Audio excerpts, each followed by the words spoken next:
Sir आत येऊ?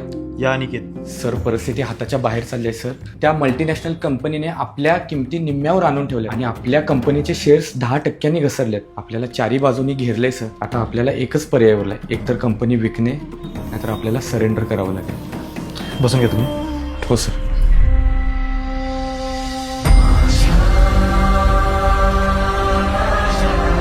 अनिकेत, हा हत्ती म्हणजे आपला कॉम्पिटिटर आहे. ताकदवान आहे, बलाढ्य आहे, श्रीमंत आहे आणि त्याच्यासमोर आपण एकदम छोटेसे पॅदे. हो सर, मी हे तेच सांगतोय, त्यांच्या ताकदीपुढे आपण नाही टिकणार. अनिकेत, जेव्हा महाराजांसमोर अफजल खान आला होता ना, त्याचं सैन्य आपल्यापेक्षा पण 10 पटीने जास्त होतं. विजापूरचा आदिलशाह असो किंवा दिल्लीची मोगलाई, ताकदीच्या जोरावर त्यांनी कधीच महाराजांचं स्वप्न स्वराज्याचं पूर्ण करूच दिलं नसतं. तरीही महाराजांनी स्वराज्य उभं केलं.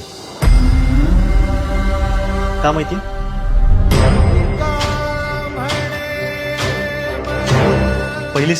पहिली स्ट्रॅटेजी भौगोलिक ओळख म्हणजे मार्केट रिसर्च. अनिकेत, महाराज जास्त करून कधी शत्रूच्या मैदानात जाऊन लढले नाही. त्यांनी शत्रूंना दऱ्याखोऱ्यात खेचून आणलं. का माहिती आहे? कारण का त्यांची ताकद तिथं शून्य होती. आपण जर कॉम्पिटिटरच्या किमतीच्या बाबतीत म्हणजे प्राइसवर लढलो तर आपण हरणारच आहोत, कारण ते मैदान त्यांचं आहे. आपण आपल्या मार्केटच्या अशा निशेवर काम करायचं आहे जिथं आपली सर्व्हिस आणि क्वालिटी सर्वोत्तम असेल. दुसरी स्ट्रॅटेजी म्हणजे गनिमी कावा. मोठ्या कंपन्या मोठ्या जहाजासारख्या असतात, त्यांना वळायला वेळ लागतो. पण आपण छोट्या बोटीसारखं आहोत. वळायला जास्त वेळ लागत नाही. आपण वेगाने निर्णय घेऊ शकतोय. ग्राहक फक्त स्वस्त बघत बसत नाही, ग्राहक विश्वास सुद्धा बघतो. जसा महाराजांनी रयतेचा विश्वास जिंकला तसा आपण ग्राहकाचा विश्वास जिंकायचा. सर, पण आपली टीम खूप लहान आहे आणि आपल्या टीम मधले लोक घाबरलेत. महाराजांनी त्यांचं जग शून्यातून निर्माण केलं. त्यांच्याकडे मावळे होते, गड नव्हते सुरुवातीला. बाजी पासलकर, तानाजी मालुसरे या मावळ्यांनी काय केलं? त्यांच्यासमोर आलेल्या बलाढ्याच्या संकटाला ते ढाल बनून उभे राहिले. कारण त्या मावळ्यांना स्वराज्याचं विजन माहीत होतं. आपल्याला सुद्धा आपल्या कंपनीचं विजन माहीत पाहिजे. आपलं विजन नफा कमवणे नसावं, आपलं विजन ग्राहकांना व्हॅल्यू देणार असावं. जर आपल्यात जिद्द असेल तर मूठभर मावळे सुद्धा त्या समोर असलेल्या हत्तीला मात देऊ शकतात.